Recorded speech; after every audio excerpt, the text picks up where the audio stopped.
पवित्र तन रखो, पवित्र मन रखो, पवित्र तन रखो। पवित्रता मनुष्यता की शान है।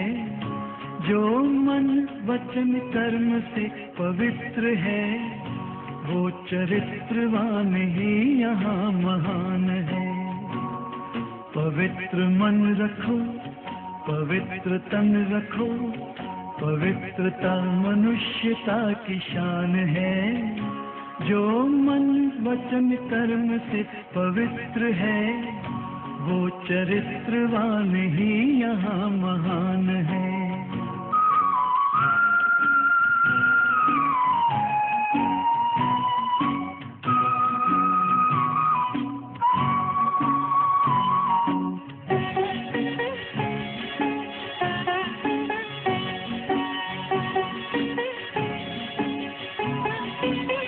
बड़ा ही मूल्यवान है तुम्हारा ये जन्म, तुम्हारा ये जन्म।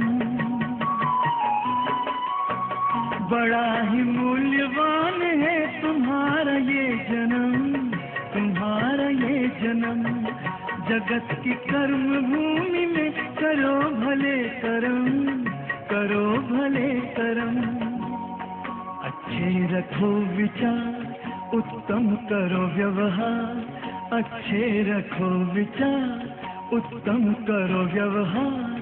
आदर्श व्यक्ति की ये पहचान है। जो मन वचन कर्म से पवित्र है, वो चरित्रवान ही यहाँ महान है। पवित्र मन रखो, पवित्र तन रखो, पवित्रता मनुष्यता की शान है। जो मन वचन कर्म से पवित्र है, वो चरित्रवान ही यहाँ महान है।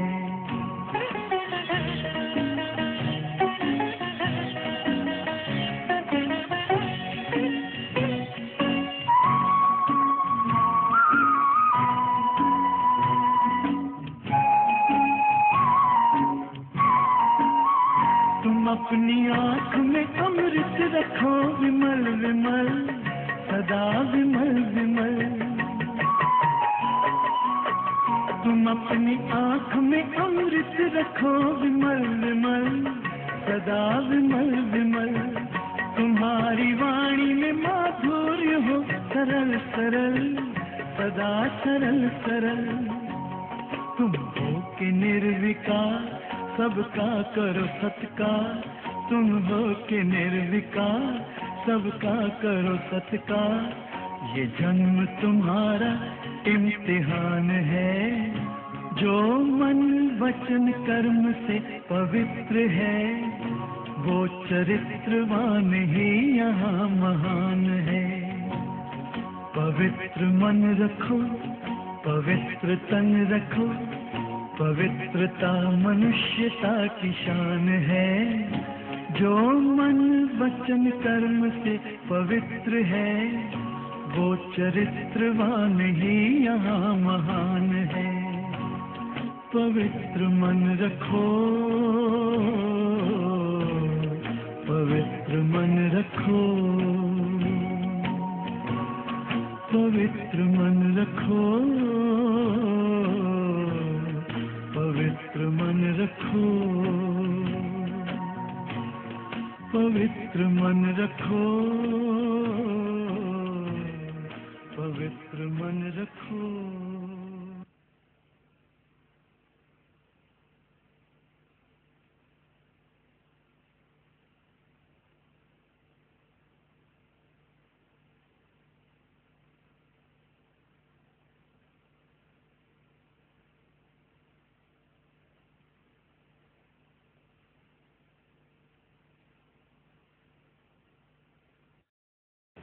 ओम शांति।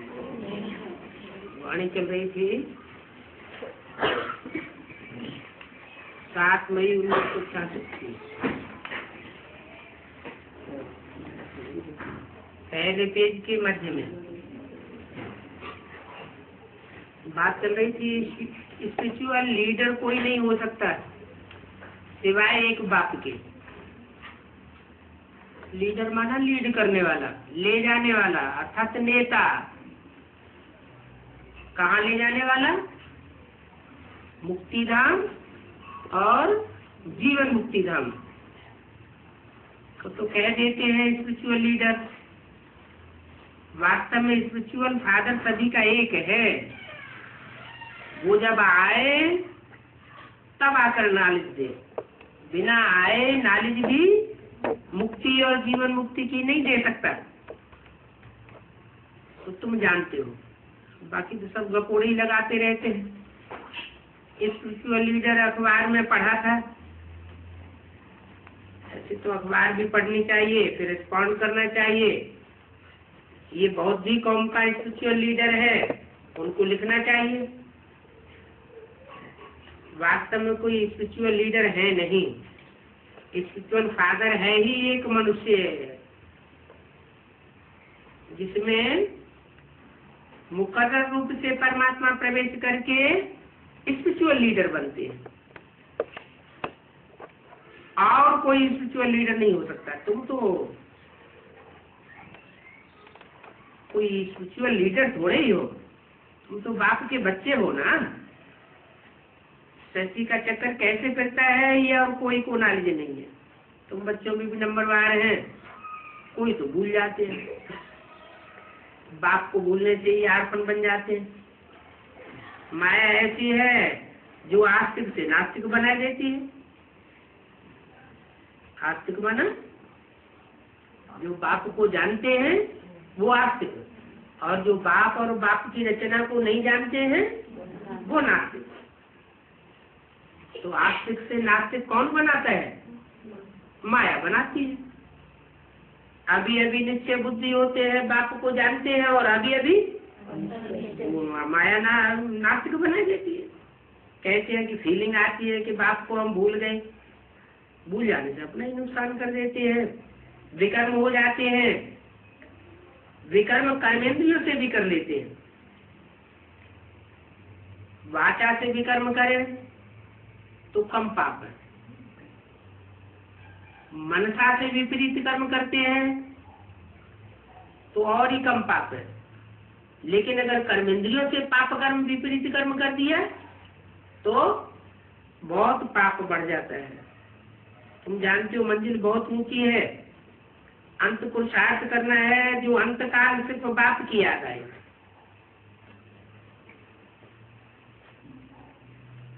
अंत मते तो गति हो जाए और कोई की याद ना आए। ये ज्ञान की बात है। बाबा कहते हैं भला आपस में प्यार करो। आपस में स्नेह करना ये तो आत्मा का स्वधर्म है। लेकिन बुद्धि योग एक माचू के साथ टूटना नहीं चाहिए। काम काज बंद करते रहो, नहीं तो इस काम काज को कौन संभालेगा? तुमको ही संभालना है। बाबा राय देते हैं कि बाप को याद करो। रूहानी बाप रूहानी बच्चों से बात करते हैं। क्या दुनिया में है तो सारी ही रूह है, लेकिन रूहानी बच्चे नहीं हैं। रूहानी स्टेज में रहने वाले नहीं हैं। घड़ी घड़ी देवहान में आते हैं तो देवहान में आने वाले बच्चों से मैं बात नहीं करता हूँ। बाबा के पास एक चिट्ठी आई है। बॉम्बे प्रदर्शनी में कोई गया है, कृष्ण के लिए बैठ लिखा है, कृष्ण का भक्त है। वो यार समझा तो कुछ भी नहीं है। ऐसे बहुत भक्त हैं। क्या जो कृष्ण के लिए लिखते हैं, कृष्ण के लिए कीर्तन करते हैं, कृष्ण की महिमा करते हैं, तो बाप कहते हैं वो कृष्ण को भगवान मानते हैं। कृष्ण को भगवान मानते हैं, वो कुछ भी नहीं समझा। वास्तव में भगवान राम और कृष्ण की आत्माएं नहीं है। कृष्ण तो देवता था, राम भी देवता था। मनुष्य ऊंचा उठता है तो देवता बनता है। हे कृष्ण नारायण वासुदेव कहते हैं। कृष्ण और नारायण एक ही हुए ना, तो नर से तो नारायण बनता है। जो नारायण बनता है वही कृष्ण है। तो नर से नारायण बनना ये मनुष्य है। ऐसी करनी करता है तो नर से नारायण बनता है, नारी ऐसी करनी करती है तो नारी से नारायण ही बनती है। बाकी भगवान तो बनाने वाला है, स्वयं नारायण देवता बनता नहीं है, राम और कृष्ण बनता नहीं है, वो तो बनाने वाला। क्यों बनाने वाला है? क्योंकि वो जन्म मरण के चक्र में आने वाला नहीं है, वो बंधन में बंधने वाला नहीं है, वो सुप्रीम सोल है। हम सोल है, हम आत्माएं हैं, हम जन्म मरण के चक्र में आने वाली है। हम इस सृष्टि रूपी रंगमंच पर पार्ट बजाते हैं, गर्भ से जन्म लेते हैं, वो गर्भ से जन्म लेने वाला नहीं है। अगर वो भी गर्भ से जन्म लेने वाला हो जाए और वो हमारी तरह बंधन में बंधने लगे तो हम आत्माओं को छुटाने वाला कोई भी नहीं है। इसलिए एक पूरी आत्मा ऐसी है जो कभी जन्म मरण के चक्र में नहीं आती, सदाशिव कही जाती। वही सदाशिव जब इस सृष्टि रूपी रंगमंच के हीरो में प्रवेश करता है तो तीसरे नेत्र के रूप में उस नेत्र को क्या कहा जाता है? शिव नेत्र। वो उसमें प्रवेश करता है। किसमें प्रवेश करता है? शंकर में। शंकर में तीसरा नेत्र दिखाया जाता है ना, तो जो तीसरा नेत्र है वही शिव नेत्र है। शिव नेत्र माना स्वयं शिव की आत्मा ही प्रवेश कर जाती है, और किसी में नहीं प्रवेश करती मुकर्रर रूप से, एक में ही मुकर्रर रूप से प्रवेश करती है। वो सर्वव्यापी होकर के नहीं आता, एक व्यापी होकर के आता है। एक व्यापी होकर के आएगा तो याद ज्यादा आएगा, और सर्वव्यापी होकर के आएगा तो याद कैसे करेंगे? बुद्धि बिखर जाएगी या एकाग्र हो जाएगी? बुद्धि तो बिखर जाएगी। तो बाप कहते हैं मैं एक में आता हूँ और एक व्यापी बनकर के आता हूँ, सर्वात्माओं में नहीं आता हूँ। सर्वात्माएं तो परमात्मा नहीं है, जो कह देते हैं भक्ति मार्ग में, गुरु गोसाई लोग सिखाते हैं आत्मा तो परमात्मा। हर आत्मा परमात्मा नहीं बन सकती, परमात्मा का रूप नहीं हो सकती। कहते हैं परम पिता परमात्मा, तो जरूर है। जो भी आत्माएं हैं उन सबका कोई एक पिता है, जिसका कोई पिता नहीं है, वो सुप्रीम फादर है। लेकिन वो जिसमें प्रवेश करता है वो सुप्रीम हीरो है, हीरो पार्टधारी है, सुपर पार्ट बजाने वाला है। बाकी सुप्रीम सोल नहीं है, सुप्रीम फादर नहीं है। वो महादेव कहा जाता है, देवताओं में सबसे बड़ा देवता। सब 33 करोड़ देवताओं में सबसे बड़े देवता है 3। त्रिमूर्ति शिव जी ने कहा जाता है, ब्रह्मा विष्णु शंकर, जिनकी यादगार में हमारे यहाँ भारतीय परंपरा में आज भी झंडारोहण किया जाता है। लाल कपड़ा किस रंग का यादगार है? शंकर के क्रांति का यादगार। ऐसी क्रांति की जिससे सारी दुनिया में ज्ञान की लहर फैल गई, सब अधर्मों का विनाश हो गया, सब दुष्टों का विनाश हो गया। और विष्णु द्वारा पालना कराता हूँ। किसकी पालना कराता हूँ? जो सद्धर्म स्थापन होता है ब्रह्मा के द्वारा, उस ब्रह्मा के द्वारा स्थापन हुए सद्धर्म माना स्वर्गीय धर्म, देवी देवता सनातन धर्म की पालना कराता हूँ। तो ये 3 देवताएं हैं। 3 देवताओं को देव देव 2 को कहा जाता है, एक ब्रह्मा देव, एक विष्णु देव, और उनसे सबसे ऊपर देव देव महादेव कहा जाता है तो वो भी देवता, लेकिन गलती से भगवान समझ लिया है। जैसे रामकृष्ण को भगवान समझ लिया है, वैसे महादेव को भी भगवान समझ लिया है।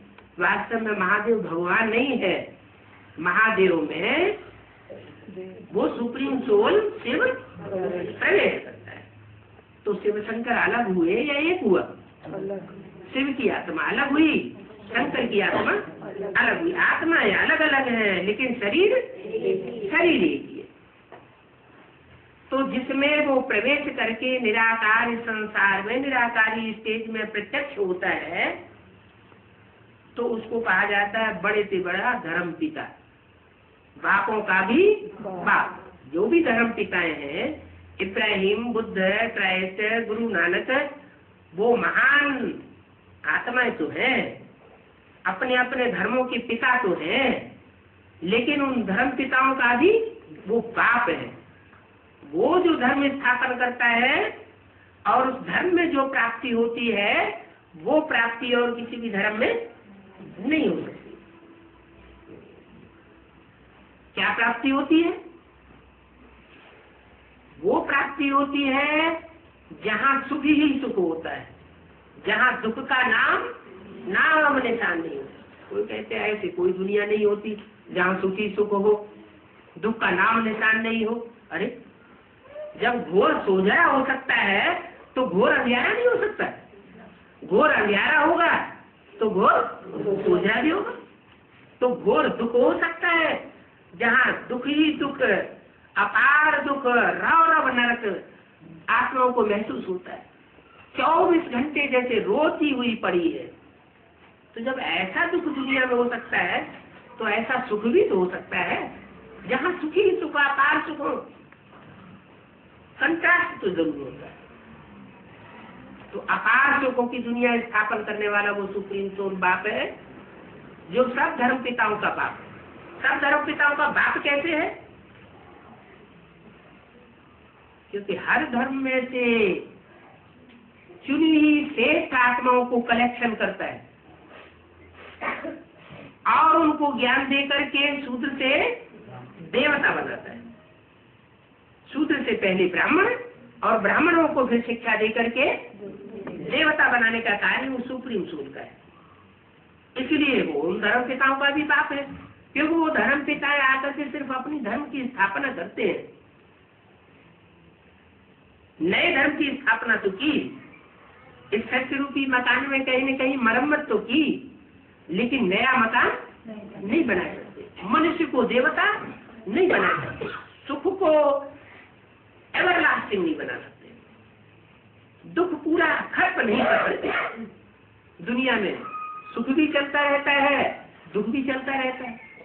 बल्कि जितने भी धर्म पिताएं आए, उनके आने के बाद, चाहे इब्राहिम आए हों, चाहे बुद्ध आए हों, चाहे क्राइस्ट आए हों, चाहे गुरु नानक आए हों, उनके आने के बाद दुनिया में दुख बढ़ा है या घटा है? बढ़ा है। तो वो दुख को बढ़ाने वाले हुए या घटाने वाले हुए? धर्म तो स्थापन करते हैं, लेकिन एक से एक नीची धारणा स्थापन हो जाती है। बाप आते हैं तो सारी दुनिया की सदगति करते हैं। एक भी मनुष्य मात्र ऐसा नहीं रहता जिसकी सदगति न हो, जिसकी बुद्धि की गति न हो, सच्ची गति। कैसी सच्ची गति? कम से कम हर मनुष्य आत्मा को एक जन्म के लिए पूरा सुख जरूर मिलता है। एक जन्म के लिए वो आत्मा दुखी नहीं होगी, कम से कम, और ज्यादा से ज्यादा 21 जन्म के लिए भी सुख की सृष्टि रहता है। तो जो सुख की सृष्टि में आते हैं वो देवताएं बनते हैं। उनमें भी कैटेगरीज है, कोई पूरे 21 जन्म का सुख लेते हैं, कोई कम जन्मों का सुख लेते हैं, लेकिन पूरा सुख लेते हैं। जो 84 जन्मों में से 21 जन्म पूरा सुख लेने वाली आत्मा है, वो जरूर देवी देवता सनातन धर्म की सूर्यवंशी आत्माएं होंगी। उस सूर्यवंशी आत्माओं से सारी शक्ति का जन्म होता है। इसलिए कहावत में कहते हैं 9 लाख सितारे आसमान में चमकते हैं। वो तो जड़ सितारे हैं, जड़ रोशनी देते हैं, लेकिन उनकी मानंद इस शक्ति के 9 लाख चैतन्य सितारे भी है। माना कोई चैतन्य ज्ञान सूर्य भी है, चैतन्य ज्ञान चंद्रमा भी है, और चैतन्य में नवग्रह भी है, जिन नवग्रहों की पूजा होती है। पूजा कोई जड़ चीज की नहीं होती है। जड़त्व की पूजा होगी या चैतन्य की पूजा होगी? चैतन्य ने कुछ ऐसा पूजन करने योग्य कार्य किया होगा तो चैतन्य की पूजा होगी। कैसे पूजा होगी? परमात्मा बाप जो पढ़ाई पढ़ाते हैं, उस पढ़ाई से उन्होंने अपने जीवन को पूज्य बनाया है, पूजने योग्य देवता बनाया है, तब उनकी पूजा होती है। परमात्मा के कार्य में विशेष सहयोग दिया है जो और आत्माओं ने सहयोग नहीं दिया है। परमात्मा के कार्य में तन मन धन समय संपर्क संबंध सब स्वाहा किए हैं जो और आत्माओं ने स्वाहा नहीं किए हैं, तो वो नवग्रहों के रूप में पूजी जाती है। तो रूहानी बच्चों से बात करते हैं, किस लिए? कि जो यहाँ रूह की स्टेज में टिकेंगे, देवान को त्यागेंगे, वही मनुष्य से देवता बन सकेंगे। ऐसे बहुत भक्त हैं जो समझते कुछ भी नहीं है, सिर्फ कृष्ण की राम की भक्ति करते रहेंगे। अब विचार करो, कृष्ण का व नारायण का सबसे जास्ती भक्त कौन होगा?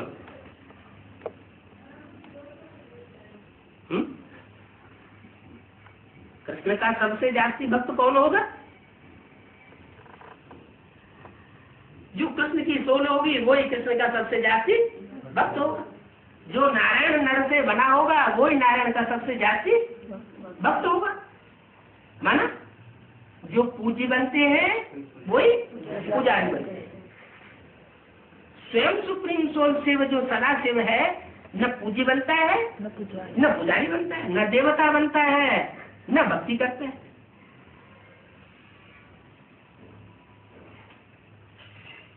नारायण की यह पूजा करता था कौन? ब्रह्मा बाबा। नारायण के साथ लक्ष्मी थी, पांव दबाती थी। वो चित्र देख करके इनको ग्लानि आने लगी। आजकल तो साधु लोग आज बहुत हैं जो ऐसी बातें सुनाई करके स्त्रियों से बैठ पांव दबाते हैं। स्त्रियां बहुत पतिव्रता होती है। अच्छा, अब शिव बाबा को तो चरण ही नहीं है। शिव बाबा को चरण है? शिव बाबा को तो अपने आंख नाक कान देह के कोई भी अंग नहीं है।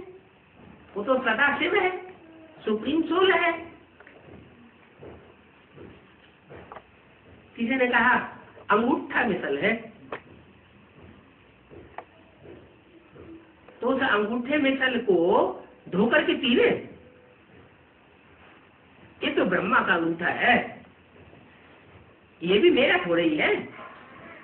अगर कोई इनको आए पांव पड़ते हैं तो बाबा कहेंगे ये बड़ी मूर्ख है, जिनका चित्र भी रखने के लिए मना कर दिया, उनका पांव धोकर के पीने की तो बात ही नहीं। तुमको कहा जाता है शिव बाबा को याद करो, क्या ब्रह्मा बाबा को याद न करो। 7-5 शक्ति वाणी का दूसरा पेज। ऐसे कब नहीं कहते शिव के चरणों में आओ। चरण तो अनेक जन्मों से पति के देवताओं के तुम चूमते आए हो। देवताओं के चरण धोए, फिर उनका नाम रखते हैं चरणामृत। चरणों का अमृत।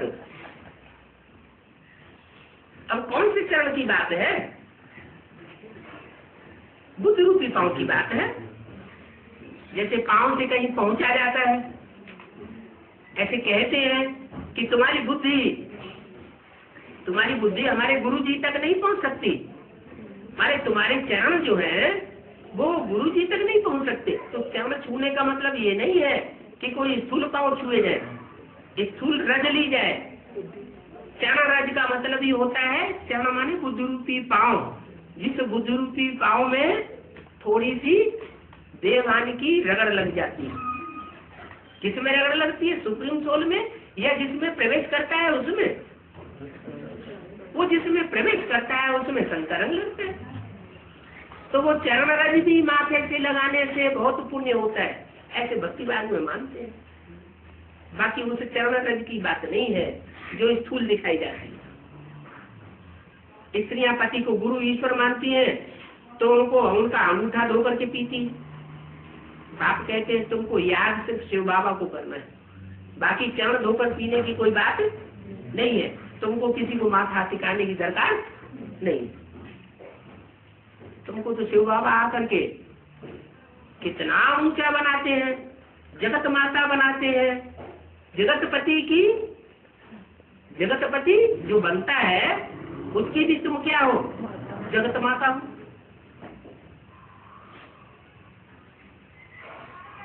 तो तुमको सिर्फ शिव बाबा को याद करना है, बाकी कोई नमस्ते करेंगे तो बाबा को रिटर्न में नमस्ते करना पड़ेगा। शिव बाबा को भी हाथ जोड़ना पड़े, हाथ नहीं जोड़ेंगे तो इंसल्ट समझेंगे। ये बाबा तो है ही निरंकारी, इसको हाथ जोड़ने की दरकार है ही नहीं।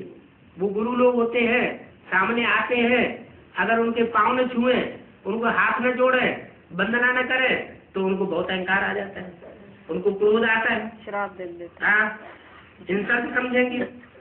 बाबा तो निरंकारी है। हाथ कोई जोड़ते हैं तो रिटर्न में जोड़ना ही पड़ता है, बच्चे जोड़ते हैं तो बाप को भी जोड़ना है।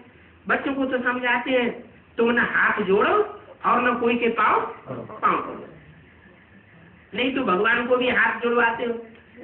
तुम हाथ जोड़ते हो तो भगवान को भी मजबूर में तुम्हारे हाथ जोड़ने पड़ते हैं। वो तो भक्त होते हैं। बच्चे सारा दिन माँ बाप को हाथ जोड़ते हैं क्या? हाँ? बच्चे कोई हाथ पाँव थोड़े जोड़ते हैं माँ बाप के। तुम माँ बाप के बच्चे हो, बाबा को नमस्ते करेंगे तो बाबा भी नमस्ते करेंगे। घर में घड़ी घड़ी थोड़े ही नमस्ते करना होता है, इसमें अवज्ञा की तो कोई बात ही नहीं है। बाबा अच्छी रीति जानते हैं किस किस प्रकार की सर्विस करते हैं, समाचार देते हैं। बहुत ऐसे बच्चे भी हैं सेंटर खोलते हैं, शिव बाबा को जानते ही नहीं। क्या खोलते हैं सेंटर लेकिन शिव बाबा को जानते नहीं। टाटा और बिरला क्या करते रहते हैं? लक्ष्मी नारायण के मंदिर बनवाते रहते हैं। तुम जानते हो और वो जानते ही नहीं। तो शिव बाबा को जानते नहीं है तो मूर्ख ठहरे ना, नास्तिक ठहरे या आस्तिक ठहरे? नास्तिक ठहरे।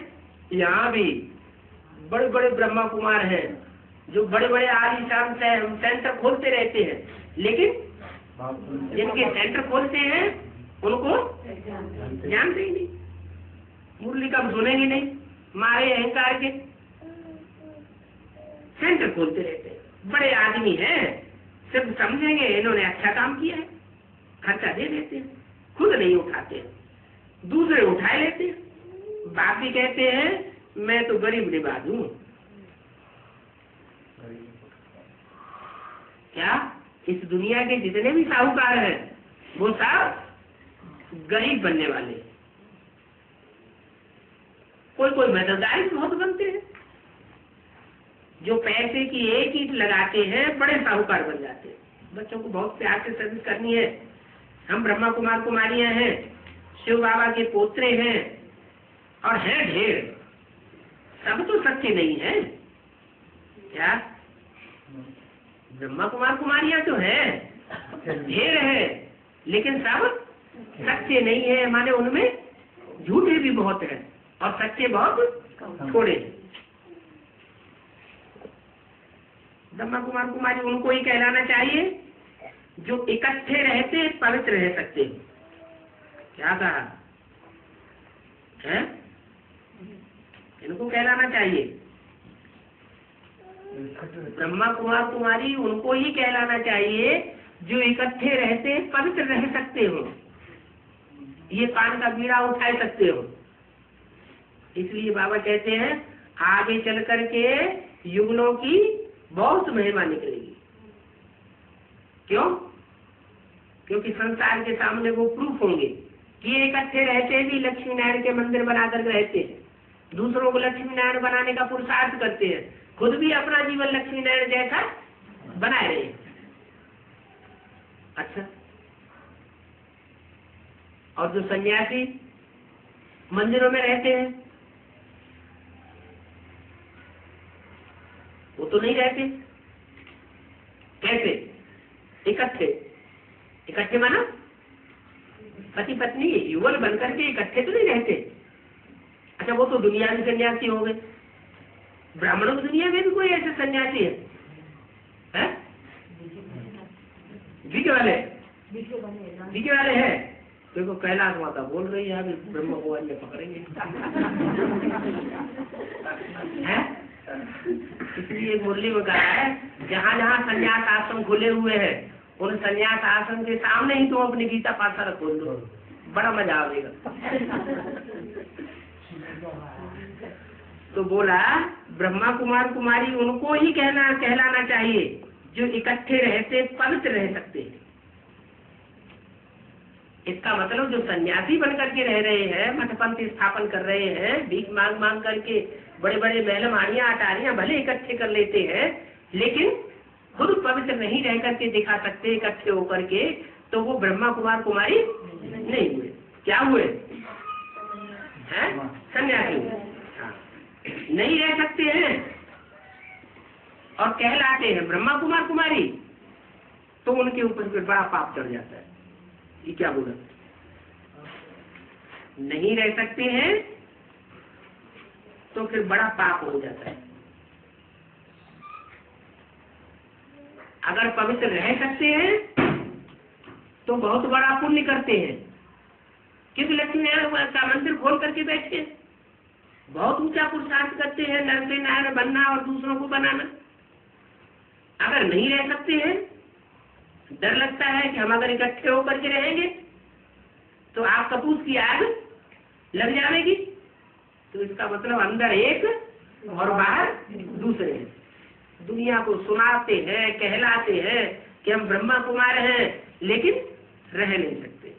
अपवित्र बनते हैं तो फिर ब्रह्मा कुमारी नहीं, कई बिगड़ पड़ते हैं। समझाया जाता है पहले 7 रोज बाहर रह करके समझो, फिर पवित्र रह सको तो क्लास में आओ, नहीं तो नहीं आओ। इंद्रप्रस्थ की एक कहानी भी है, कोई छिप करके आकर के बैठ जाते हैं तो लाने वाले के ऊपर सारा दोष आ जाता है। ये ज्ञान अभी तुमको ही मिलता है क्या? दूसरे धर्म वालों को ये ज्ञान नहीं मिलता है। या इस्लाम धर्म में कन्वर्ट होने वाले होंगे उनको भी नहीं मिलेगा। बौद्ध क्रिश्चियन या सिख धर्म में कन्वर्ट होने वाले होंगे द्वापर युग से या कलयुग से, उनको भी ये ज्ञान नहीं मिलता है। ये साथ में रह करके पवित्र रहने का ज्ञान तुम बच्चों को ही मिलता है, और सतयुग में ये ज्ञान होता नहीं। ये रूहानी बाप के सिवाय कोई सिखा भी नहीं सकता। उनको ही स्पिरिचुअल नॉलेज कहा जाता है। बाप ने समझाया है शास्त्रों की फिलॉसफी नरकवासी बनाती है। क्या शास्त्र किसने बनाए? भगवान ने बनाए या धर्म पिताओं ने बनाए? न धर्म पिताओं ने शास्त्र बनाए न भगवान ने बनाए, वो तो आकर के सिर्फ बोलते हैं। तो शास्त्रों की फिलॉसफी नरकवासी बनाती है क्योंकि वो मनुष्यों की बनाई हुई फिलॉसफी है। रूहानी ज्ञान स्वर्गवासी बनाता है। रूहानी नॉलेज सिर्फ रूहानी बात ही आकर के देते। बिंदु बिंदु रूह है और बिंदु बिंदु रूहों का बाप बिंदु सुप्रीम शिव, जिस बिंदु का बड़ा आकार शिवलिंग बनाते हैं। वो शिवलिंग की गांव गांव में शहर शहर में आज पूजा होती है, तो वो रूहानी बाप है। और बाकी सब जिस्मानी बाप है। रूहानी ज्ञान स्वर्गवासी बनाता है। डॉक्टर ऑफ फिलॉसफी कह देते हैं, है तो वास्तव में दुर्गति का ज्ञान देने वाले। डॉक्टर ऑफ फिलॉसफी माना ही दुर्गति, और doctor of knowledge, doctor of रूहानी नॉलेज माना सदगति। परंतु ये कोई समझते नहीं है। अगर किसको कहो कि फिलहाल दुर्गति व भक्ति दुर्गति है तो उनकी आंखें ही लाल हो जाती है। शास्त्रों की फिलहाल दुर्गति है या जो भक्ति करते हो वो अंधश्रद्धा युक्त भक्ति गड्ढे में ले जाने वाली है। 2500 साल से भक्ति करते चले आए, दुनिया नीचे गिरती चली आई, तो ऐसा बताने से उनकी आंखें लाल होने लगती है, क्रोध में आ जाते हैं। बाप कहते हैं सच्चाई की बात सुनकर के क्रोध में क्यों आना चाहिए, ये तो हिस्ट्री की असलियत है, मान लेना चाहिए। बाकी से कृष्ण के चित्र को पसंद करते हैं और लिखत काट देते हैं, समझते ये तो कृष्ण की इंसल्ट है, वो तो भगवान है। कृष्ण के चित्र में 84 जन्मों के चक्र में आते हैं, ये क्यों लिख दिया। परंतु निराकार भगवान अलग है और साकार कृष्ण देवता अलग है। कृष्ण तो है रचना और निराकार बाप है रचयिता, वो निराकार ही स्टेज वाला है, कृष्ण साकार है, वो भगवान कैसे हो सकता है। वो तो दैवी गुण वाला मनुष्य है। तो जो दैवी गुण वाला मनुष्य है, जो दैवी गुण वाला मनुष्य है उसको भगवान कह देते हैं। वास्तव में देवताओं को भगवान नहीं कहा जा सकता। मनुष्य देवता बन सकता है, मनुष्य नीचे गिरे तो राक्षस बन सकता है। संग के रंग से राक्षस बनता है, संग के रंग से देवता बनता है। एक के संग के रंग से मनुष्य से देवता बनते हैं और अनेकों के संग के रंग से मनुष्य राक्षस बन जाते हैं। कलयुग में सब हो जाते हैं, अंत में राक्षस, कोई देवता नहीं रहता। सतयुग में सब हो जाते हैं देवता, वहां कोई भी राक्षस नहीं रहता। ये तो शास्त्रों में दिखाई दिया है कि सतयुग में हिरण्यकश्यप का राज्य था, तो वास्तव में सतयुग में हिरण्यकश्यप का राज्य नहीं था। भगवान जब इस सृष्टि पर आते हैं तो उस समय चारों युगों की शूटिंग होती है, रिहर्सल होती है। कलयुग के अंत और सतयुग के आज के पुरुषोत्तम संगम युग, जो पुरुषोत्तम संगम युग अभी चल रहा है, इसमें चारों युगों की शूटिंग में जो जो पार्ट चलता है उस पार्ट को उन्होंने शास्त्रों में दिखाया, उसकी यादगार में शास्त्रों में लिख दिया है कि सतयुग में हिरण्यकश्यप था, त्रेता में रावण था। वास्तव में सतयुग और त्रेता तो सुख की सृष्टि थी, वहां तो राम राज्य का कितना गायन है, वहां दुष्ट कहाँ से आ सकते। वो असुरों की दुनिया नहीं हो सकती, वो है देवताओं की दुनिया। तो 2 युग है देवताओं की दुनिया और 2 युग है मनुष्यों और राक्षसों की दुनिया। तो बाप ने समझाया है कलयुग में होते हैं आसुरी गुण वाले मनुष्य। ये तो सभी समझते हैं कि कृष्ण की आत्मा इस समय इस तन में है,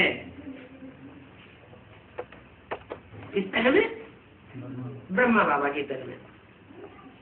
बाप ने समझाया है तुम अपने जन्म को नहीं जानते हो, जिस तन में है उस तनधारी को बाप समझाते हैं, तुम अपने जन्मों को नहीं जानते हो। अब बाप के साथ अगर पूरा योग लगावेंगे तो तुम जान जाओगे। इसलिए हनुमान का भी नाम है, उनके समान अचल और स्थिर रहना है। मनुष्य इन बातों को थोड़ी समझते हैं, दिखाते हैं हनुमान की पूंछ में आग लगी और लंका जलाई। अब हनुमान की पूंछ में आग थोड़ी लगाई जाती है, हनुमान को बंदर के रूप में दिखाई दिया है। कोई बंदर की सेना राम ने थोड़ी ही ली, रावण को मनुष्यों की सेना दिखा दी और राम को बंदरों की सेना दिखाई दी। राम को मनुष्य नहीं मिले क्या? ऐसी बात नहीं। वास्तविकता क्या है, कलयुग के अंत में ये सारी सृष्टि पर रावण राज्य फैल जाता है। राम के मनुष्य तन में जो कि हीरो पार्टधारी है, उसमें सुप्रीम सोल प्रवेश करते हैं और प्रवेश करके बंदर जैसे महाधिकारी मनुष्यों की सेना इकट्ठी करते हैं। बाकी ऐसा नहीं कि बंदरों की सेना ली, मनुष्य के मुकाबले बंदर में ज्यादा विकार होते हैं। काम विकार भी अति का होता है, क्रोध विकार भी अति का होता है, लोभ इतना जास्ती होता है कि बंदर के सामने अगर घुंघरे डाल दिए जाए, छोटी सी डेमची में जिसका मुंह छोटा हो और वो उसमें चने अगर पकड़ लेगा तो जब तक डेमची फूट नहीं जाएगी वो उसको छोड़ने वाला नहीं। मोह इतना जास्ती होता है कि अगर उसका बच्चा मर जाए तो महीने भर तक पेट से चिपका के रखेगी। तो ऐसे मनुष्यों की सेना इकट्ठी करता है भगवान, जो वास्तव में दुनिया में सबसे जास्ती विकारी बन जाते हैं। उन ज्यादा विकारियों को ही परमात्मा आकर के निर्विकारी देवता बनाता है। निर्विकारी को निर्विकारी बनना ये कोई बड़ी बात नहीं है, लेकिन जो महापतित हैं उन महापतितों को आकर के पावन बनाता है। इसलिए राम की आत्मा ने जब रामायण लिखी तो उसी समय ये भी लिख दिया, मैं पतितन को राजा। क्या? मैं सब पतितों का राजा हूँ। तो जरूर जो सब पतितों का राजा है उसी में परमात्मा सुप्रीम सोल प्रवेश करता है। जब राजा सुधर जाएगा तो उसकी सारी प्रजा अपने आप ही सुधर जाएगी। तो मनुष्य इन बातों को थोड़ी समझते हैं। दिखाते हैं हनुमान की पूंछ में आग लगी और लंका जलाई गई। अब पूंछ तो देह अभिमानी की पूंछ होती है। देह अभिमानी की पूंछ मोर की कितनी सुंदर होती है। मोर पुंछ जो है वो कृष्ण को सर पर ताज में लगाया जाता है। मोर अपने भारत का राष्ट्रीय पक्षी माना जाता है। क्यों माना जाता है? एक मोर ही ऐसा पक्षी है जो पवित्रता का प्रतीक माना जाता है। और जानवर जो है भ्रष्ट इंद्रियों से संतान पैदा करते हैं। मयूर भ्रष्ट इंद्रियों से संतान पैदा नहीं करता, विकार से संतान पैदा नहीं करता। मोर जब नाचता है तो मयूरी उसका श्रेष्ठ इंद्रिय का आंसू पी लेती है और उसी से उसका गर्भ रह जाता है। ये एक मिसाल मनुष्यों को समझाने के लिए रखी गई है। बाकी तो मनुष्य सृष्टि सारी पतित हो गई। भ्रष्ट इंद्रियों से आचरण करने वाले सब भ्रष्टाचारी हो गए। श्रेष्ठ इंद्रियों से आचरण करने वाले देवताएं थे, वो मुख की संतान वहां पैदा होती थी और इसकी परंपरा परमात्मा शिव आकर के डालते हैं। जब ब्रह्मा के तन में प्रवेश करते हैं तो ब्रह्मा के मुख से ज्ञान सुना करके ब्राह्मणों की रचना करते हैं। बाकी ऐसे नहीं कि ब्रह्मा के मुख में कोई मशीन रखी थी और शास्त्रों में लिख दिया कि ब्रह्मा के मुख से ब्राह्मण पैदा हुए। ऐसी कोई बात नहीं। ब्रह्मा के मुख से ब्राह्मण पैदा हुए माने श्रेष्ठ ज्ञान सुन करके जिन्होंने अपने जीवन में धारणा की और दूसरों को ईश्वरीय ज्ञान की धारणा कराई, वो श्रेष्ठ ब्राह्मण मुखवंशावली ब्राह्मण। और जिन्होंने ब्रह्मा के मुख से ज्ञान जो निकलता है उस ज्ञान की विशेष महत्व को नहीं समझा और उसकी देह की तरफ आकर्षित हुए या ब्रह्मा कुमार कुमारियों की देह की तरफ आकर्षित हुए, वो फिर कुखवंशावली ब्राह्मण कहेंगे। जो कुखवंशावली ब्राह्मण है वो शास्त्र में रावण कुंभकर्ण मेघनाथ की तरह दर्शाए गए, दिखाए गए। और जो श्रेष्ठ पुरुषार्थ करने वाले ब्राह्मण हैं वो गुरु वशिष्ठ और विश्वामित्र की तरह श्रेष्ठ ब्राह्मण थोड़े से दिखाए गए। तो जो बताते हैं कि हनुमान की पूंछ में एक ऐसी गीत भी गाते हैं, हनुमान की पूंछ में लगन न पाई आग और लंका सारी जल गई, गए निशाचर भाग। ये क्या बात है? पूंछ में आग भी न लगे और लंका सारी जल जाए और सब भाग जाए। माना इतनी जल्दी वो काम हो गया। पूंछ माना देह अभिमानी की पूंछ। उस देह अभिमानी की पूंछ में जितने भी वस्त्र थे लंका के, वस्त्र किसको कहा जाता है? शरीर को कहा जाता है। जितने भी सुंदर सुंदर स्त्रियां कन्याएं थी वो सब उनकी पूंछ से बांध दी गई। कम से कम 16,000 तो होंगी। वो सारी उनकी पूंछ से बांधी गई और बांध करके उस पूंछ में आग लगा दी गई। लंका सारी जल गई, माना सारे ही निशाचर जो है वो जल मरे। कहते ना ये तो जल मरा। जल मरा का मतलब कोई आग स्थूल जला करके नहीं जलाया गया। जैसे रावण जलाया जाता है तो रावण कोई ऐसे नहीं कि वो स्थूल रूप में जलाया जाता है, उससे जी को जलाया जाता है। तो जो 16,000 कन्याएं माताएं जो वस्त्र के रूप में है वो उसकी पूंछ में बांध दी जाती है, और जितने असुर हैं वो सब देख देख करके जल मरते। ये प्रैक्टिकल पार्ट अभी चल रहा है ब्राह्मण की दुनिया में। तो बोला आग लगी, ऐसा दिखाते हैं कि हनुमान की पूंछ में आग लगी और सारी लंका जल गई। निशाचर जो है वो भाग खड़े हुए। कहाँ से? जो असुरों की राजधानी लंका थी वहां से भाग गए। अगस्त्यवाणी ने इसलिए इशारा क्या दिया है? क्या दिया है? क्या इशारा दिया है? निशाचर भाग जाएंगे और वापस देवता आ जाएंगे। मधुबन वालों को मधुबन छोड़ना पड़ेगा, उनको छोड़ना। ज्ञान सरोवर वालों को ज्ञान सरोवर छोड़ना पड़ेगा, ताला भी नहीं लगाने देंगे। और जो घरगस्त में रहकर के गीता पाठशालाएं चलाते हैं, कांटों की दुनिया में रह रहे हैं, ईश्वरीय ज्ञान में चल रहे हैं, उनके ऊपर इतनी तोहमत करेगी दुनिया की, टीवी में अखबारों में, को उन्हें छोड़ना पड़ेगा। क्या? घर और छोड़ करके वहीं जा करके ठिकाना मिल जाएगा। जिसके लिए 82-83 की अगस्त्यवाणी में बोला है कि रावण इस समय 20 नाखूनों का जोर दे करके तुम्हारे लिए राजधानी तैयार कर रहा है। तैयार कर रहा है कि नहीं कर रहा है? तो कर रहा है, तुम्हें मालूम है और दुनिया वालों को पता नहीं। तो देखो लंका कितनी बड़ी है, हजारों माइलों में है। इंडिया से उनका कनेक्शन है, वो तो धर्म ही अलग है। तो बच्चों को सर्विस में लगना चाहिए और शौक रहना चाहिए। हम जाकर के ये बातें समझावे इनको, जो बेसमझ है उनको ये बातें समझावे। पहले समझाना है कि ऊंची तो ऊंची बाबा है।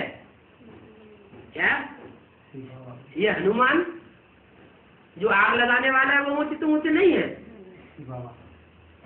शिव बाबा ऊंचे से ऊंचे है। ये सब उनकी रचना है। कौन?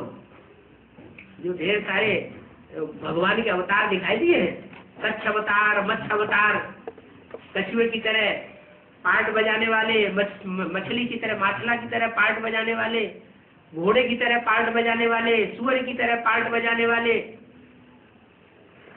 ये सब उनकी रचना है नंबरवार। कोई श्रेष्ठ रचना है, जो श्रेष्ठ रचना है वो नर से नारायण बन जाते हैं और नारी से लक्ष्मी बन जाते हैं, बाकी जो नंबरवार है। क्योंकि भगवान की जो रचना है वही दूसरे धर्म में कन्वर्ट होने वाली बनती है। द्वापर युग से हिंदू ही दूसरे धर्म में कन्वर्ट हुए, उससे पहले वो देवताएं थे। जब दूसरे धर्म में कन्वर्ट होते गए तो हिंदुओं की संख्या कम होती गई और दूसरे धर्मों की संख्या बढ़ती गई, क्योंकि दूसरे धर्मों में चलता थे विचार और भारत में अपने विचार की भगवान आकर के स्थापना करते। तो ऊंचते ऊंच शिव बाबा है, ये सारी उनकी रचना है। मनुष्य थोड़ा ही भगवान हो सकता है, यह सर्वव्यापी हो सकता है। सबका अपना अपना पार्ट है। जिनमें ज्ञान की धारणा है वो सर्विस के लिए उछलते रहेंगे। क्या ज्ञान की धारणा वालों की निशानी क्या होगी? वो बिना सर्विस के रह नहीं सकेंगे। कहाँ भी प्रदर्शनी हो हम जाकर के समझाना। प्रदर्शनी में चेहरे से पता पड़ जाता है कि ये समझने वाला है अथवा नहीं समझने वाला है। और फार्म भराने वाला भी बड़ा होशियार चाहिए।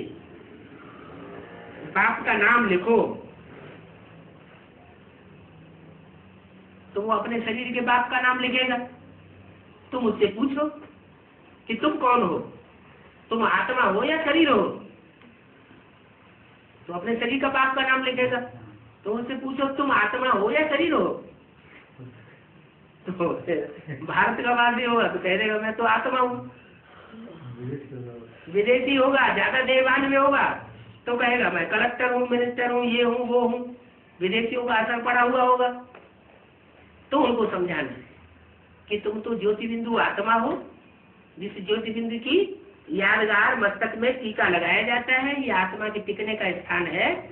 ये बिंदी ये तुम्हारे प्रकृति के मध्य में टिकी हुई है, जिसके लिए गीता में लिखा है अणु अणियांसम, अणु से भी अणु रूप आत्मा है और ये चैतन्य रूप है और इसकी रोशनी इन आंखों से निकल रही है। आत्मा की रोशनी आंखों से जब तक निकल रही है तब तक जीवन है, और जब ये आत्मा ज्योति बिंदु निकल जाएगी तब ये जीवन खलास हो जाएगा, आंखों की रोशनी बटन की तरह हो जाएगी। तो तुम ज्योति बिंदु आत्मा हो, तुम ज्योति बिंदु आत्मा हो तो अपने बाप का नाम बताओ।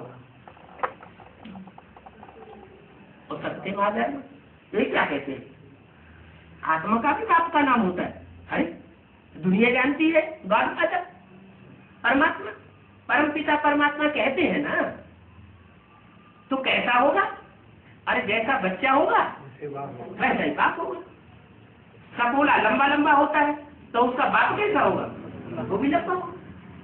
हाथी का बच्चा मोटा मोटा होता है तो उसका बाप भी मोटा कर रहा होगा। इसी तरह आत्मा ज्योति बिंदु है तो आत्माओं का बाप भी ज्योति बिंदु है। फर्क क्या है? वो जन्म के चक्र में नहीं आता है और हम जन्म के चक्र में आते हैं। तो लिखो बाप का नाम क्या है, तो सभी का बाप का नाम लिख देंगे। तुमको समझाना है, तुमको दो बाप हैं। एक है तुम्हारी आत्मा का बाप सुप्रीम सोल सेवक, और एक है तुम्हारे शरीर को जन्म देने वाला लौकिक बाप। मनुष्य एकदम इन बातों में मुझे जाते हैं। अरे तुम लौकिक बात को तो जानते ही हो ना, इसमें मुझने की क्या बात है? जिनके लिए गाते हो, जिनके लिए तुम गाते हो, भक्ति में गाते चले आए ना जन्म जन्मांतर से। तुम माता पिता हम बालक थे, तुम्हें व माता च पिता, तुम्हें मंदिर में जाके गाते हो ना, पति पत्नी दोनों मिलकर के गाते हो क्या? पति पत्नी दोनों ही मिलकर के शिव के मंदिर में गाते हैं, लक्ष्मी नारायण के मंदिर में गाते हैं। तो माता पिता हम बालक थे, तुम्हें माता च पिता तुम्हें, तो ये कहाँ की बात है? अरे कभी प्रैक्टिकल हुआ होगा तभी तो गायन चल रहा है। ये पुरुषोत्तम संगम युग की बात है। परमात्मा इस समय सृष्टि पर सुप्रीम सोल आया हुआ है। वो जो सृष्टि के हीरो हीरोइन आत्माएं हैं, रामकृष्ण की आत्माएं, उन आत्माओं में प्रवेश करके वो हीरो हीरोइन के रूप में माता पिता बनता है। हीरो के रूप में वो पिता है, जगत पिता, जिसको कहते हैं जगतम पितरम वंदे। शंकर जी को क्या कहते हैं? सारी सृष्टि का पितर कहते हैं। और पार्वती को क्या कहते हैं? सारी सृष्टि की माता कहते हैं। तो जरूर उन्होंने माता पिता का पार्ट बजाया होगा ना। तो अभी वो रामकृष्ण की आत्माएं ब्रह्मा के रूप में माता का पार्ट कृष्ण के रूप में बजाती, कृष्ण की आत्मा के अंतिम चोले के रूप में बजाती है। ब्रह्मा ने बड़ी और मामा ने माँ, सारी सृष्टि की बड़े से बड़ी बात। शास्त्रों में जितने भी नाम है वो सब काम के आधार पर नाम है। जैसा काम किया वैसा नाम पड़ा। तो सृष्टि में जरूर कोई ऐसी माता होगी जिसने 100% माता के रूप में सहन शक्ति का पार्ट बजाया। ऐसे तो माताएं सहन शक्ति वाली होती है, सारा जीवन बच्चों के लिए खपती है, अपना सारा शरीर बर्बाद कर देती है। तन की भी परवाह नहीं, धन की भी परवाह नहीं, मन की भी परवाह। मन भी खलास हो जाता, तन भी खलास हो जाता, और बच्चों के लिए सब कुछ माँ अर्पण कर देती है। यहाँ तक कि भारतीय परंपरा में बच्चों को वर्षा मिलता है, माँ को वर्षा भी नहीं मिलता। ये तो अभी बाप आए हैं सुप्रीम सोल, तो माताओं को आगे बढ़ा रहे हैं। तो अभी थोड़ा गवर्नमेंट ने भी ये नियम बनाए दिया है कि नहीं भाई, बच्चों के साथ साथ माता का भी हिस्सा बनना चाहिए। नहीं तो भारतीय परंपरा में माताओं को कोई भी मिल्कियत नहीं मिलती। तो बाप कहते हैं ये सब यहाँ की परंपराएं हैं। जब मैं इस सृष्टि पर आता हूँ तभी सब प्रकार की परंपराएं पड़ती हैं। मैं तुमको सिखाता हूँ, तुम ज्योति बिंदु आत्मा हो, अपन को बिंदु समझो, दूसरे को बिंदु समझो। अपनी प्रकृति में ज्योति बिंदु आत्मा की स्मृति धारण करो।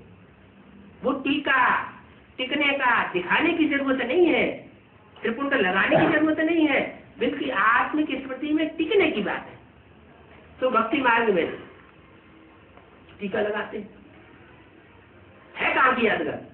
असली बात यहाँ की और नकली बात वहाँ भक्ति मार्ग में धारण कर लेते। यहाँ माताएं बिंदी लगाती है, माना आत्माओं में, माताओं में, कन्याओं में आत्माभिमान ज्यादा होता है बजाय पुरुषों में। पुरुषों में देवान गड़गड़ी आ जाता है, अंदर से समझते भी है कि हमको क्रोध बहुत आता है, अहंकार बहुत आता है। तो कहने का मतलब ये है कि पुरुष चोला और स्त्री चोला, इन दोनों में अंतर पड़ जाता है। एक जन्म स्त्री का होता है, एक जन्म पुरुष का होता है। स्त्री जब शरीर छोड़ती है तो काम विकार की प्रधानता के कारण पुरुष चोले को याद करती है तो पुरुष का जन्म मिलता है, अंत मते तो गते हो जाती। पुरुष जब शरीर छोड़ता है तो काम विकार की प्रधानता के कारण स्त्री चोले को याद करते हुए शरीर छोड़ता है, क्योंकि सारा जीवन वही याद किया है, तो अंत मते तो गते हो जाती है स्त्री का चोला। ये एक दूसरे से हिसाब किताब का, सुख दुख का लेन देन जन्म जन्मांतर करते रहते। तो जो भी आए उनसे लिखवा लेना चाहिए कि तुम्हारे शरीर का बाप कौन है और तुम्हारी आत्मा का बाप कौन है। कहेंगे अगर परमपिता परमात्मा स्वीकार करते हैं वो सुप्रीम सोल शिव है, तो फिर बताओ वो कैसे है, वो आकर के सृष्टि पर क्या करता है जो तुम उसे अपना परमपिता कहते हो। सब धर्म पिताएं भी उसकी ओर इशारा करते हैं, गुरु नानक ने भी उसकी ओर ऊपर को इशारा किया, क्राइस्ट ने भी उसकी तरफ इशारा किया। तो जिसकी तरफ इशारा करते हैं उससे क्या मिलता है, कब मिला, कैसे मिला, क्या करके करता है, वो निराकार है। शास्त्रों में तो लिख दिया है, बिनु पग चले सुने बिनु काना, कर बिनु कर्म करे बिन आनंद, आनंद रहे तो सकल रस भोग। उसको मुख भी नहीं है फिर भी सारी रस भोगता है, आंखें नहीं है फिर भी हजार आंखों से देखता है, कान नहीं है फिर भी हजार कानों से सुनता है। अरे ये क्या बात होगी, कैसे, इसका परिहार तो बताओ। तो अरे वो तो भगवान है, कुछ भी कर सकता है। अरे भगवान तो कोई बाजीगरी थोड़ी करता है, कोई चमत्कार थोड़ा ही करता है। चमत्कार तो जो आजकल के छोटे छोटे चमत्कार करने वाले बाजीगर होते हैं वही कर सकते हैं। भगवान ऐसा कोई चमत्कार नहीं करता, भगवान ऐसा कोई प्रकृति के नियम को नहीं तोड़ता। वो तो आकर के सीधा सीधा बताता है। तुमने खुद गीता में लिख रखा है प्रवेश तुम, कि गीता में अक्षरा शब्द आया है, प्रवेश करने योग्य हूँ। उन्होंने समझ लिया कि रथ में भगवान पर चढ़ करके कोई घोड़ों को कंट्रोल करते। अरे शास्त्रों में जब लिखा हुआ है तो एक बात मानो ना पुरुष को, शरीरम प्रथम विद्य इंद्रिया आया जाओ। शरीर को रथ समझ, इंद्रियों को घोड़ा समझ। तो इंद्रिया घोड़ा है ना, इंद्रियों को अगर हम मन के कंट्रोल में नहीं रखेंगे, बुद्धि के कंट्रोल में नहीं रखेंगे तो इंद्रियां ये उड़ने लगेंगी, गड्ढे में ले जाएंगी। आज हर मनुष्य मात्र की इंद्रियां उसके कंट्रोल में नहीं है। वो समझता भी है कि हम जो नहीं करना चाहते वही हो जाता है, फिर भी अहंकार में आकर के जो साधु सन्यासी है वो दूसरों को प्रवचन देते रहेंगे, अपने इंद्रियों को पूरा कंट्रोल नहीं कर पाएंगे और भगवान से वो सहयोग नहीं ले पाते हैं जो वो आकर के देता है। भगवान आकर के कहते हैं कि मैं अर्जुन के कोई स्थूल रथ में आके प्रवेश नहीं करता हूँ, मैं तो पुरुषार्थ का अर्जन करने वाले तुम नंबरवार बच्चे हो, उनके द्वारा शरीर को ऐसा दुरुस्त बनाता हूँ इंद्रियों से कर्म करने वाला, जो तुम कर्मों हाथों से कर्म भी करते रहो और मन बुद्धि से परमात्मा की स्मृति में भी बने रहो। जब मन बुद्धि तुम्हारी स्मृति में लगी रहेगी तो तुम्हारा कर्म योग हो जाएगा, वो कर्म का भोग नहीं बनेगा। तो ये कर्म योग मैं सिखाता हूँ, ये राज्य भरा योग मैं सिखाता हूँ। राजयोग गीता का ज्ञान वो सुप्रीम सोल के सिवाय कोई मनुष्य मात्र नहीं सिखा सकता। वो आकर के अभी बता रहा है कि ये इंद्रियां ज्ञानेन्द्रियां भी है और कर्मेंद्रियां भी है। इन 10 इंद्रियों को कंट्रोल मन करता है, और मन को कंट्रोल बुद्धि करती है। ज्ञान बुद्धि का विषय है। जन्म से ही हर मनुष्य आत्मा को ये बुद्धि का वरदान मिला हुआ है। कोई ऐसी मनुष्य आत्मा है जिसको नंबरवार पूर्व जन्म के हिसाब से बुद्धि न मिली हो? दुनिया की सबसे बड़ी दात हर मनुष्य आत्मा को जन्म से ही मिलती है। क्या? बुद्धि। ये भगवान की देन है कहा जाता है तो अपने कर्मों की देन, लेकिन कहा जाता है कि भगवान ने ऐसी बुद्धि दी। तो भगवान जो बुद्धि देता है वो एक तो जन्म से देता है। हर मनुष्य आत्मा को बुद्धि मिली हुई है, तो कोई भी कार्य करना है तो उस कार्य को करने से पहले बुद्धि का उपयोग करना चाहिए ना, जो भगवान की दी हुई देन हमको मिली हुई है। हम कोई धर्म को फॉलो करते हैं, धर्म को अपनाते हैं, तो बुद्धि में लगाए ना उसमें, इसमें क्या सच्चाई है क्या झूठा है। चलो भगवान की ही बात है, हमको कोई कहता है कि भगवान आया हुआ है, भगवान ज्ञान सुना रहा है, तो उसकी बातें जब हम सुने तो ये बुद्धि से फैसला करें कि ये राइट है या रंग है। राइट रंग का निर्णय बुद्धि ही कर सकती है। बुद्धि है निर्णय शक्ति। ये निर्णय शक्ति का अगर उपयोग नहीं किया तो जैसे भगवान की दी हुई दात का हमने उपयोग नहीं किया। हम किसी की कही हुई बातों पर न चले कि ये गुरु ऐसा कहता है, वो गुरु ऐसा कहता है, ये शास्त्र ऐसा कहता है, वो शास्त्र ऐसा कहता है। नहीं, जो भगवान ने हमको बुद्धि दी हुई है उस बुद्धि के आधार पर हम फैसला करें। राइट क्या है? रंग है। तो भगवान आकर के प्रवेश करता है। जैसे भूत प्रेत आत्माएं प्रवेश कर जाती है, तो क्या भगवान प्रवेश नहीं कर सकता? भगवान प्रवेश करता है, वो दिव्य जन्म लेता है। भूत प्रेत आत्माएं जिसमें प्रवेश करती है वो अपने स्वरूप को भूल जाता है, उसका चेहरा मोहरा बदल जाता है। भगवान तो इतना सूक्ष्म है कि वो जिसमें प्रवेश करता है उसको कोई तकलीफ नहीं होती, दूसरे को कुछ भी पता नहीं चलता, उसको भी खुद पता नहीं चलता कि कब प्रवेश किया कब चला गया। बाद में पता चलता है अरे ये बात तो हमारी बुद्धि में कभी आई ही नहीं, ये बात मैं कैसे बोल गया। तो उसका दिव्य जन्म है। वो दिव्य जन्म आकर के जिसमें लेता है उस स्वरूप के द्वारा वो सृष्टि का परिवर्तन कराता है।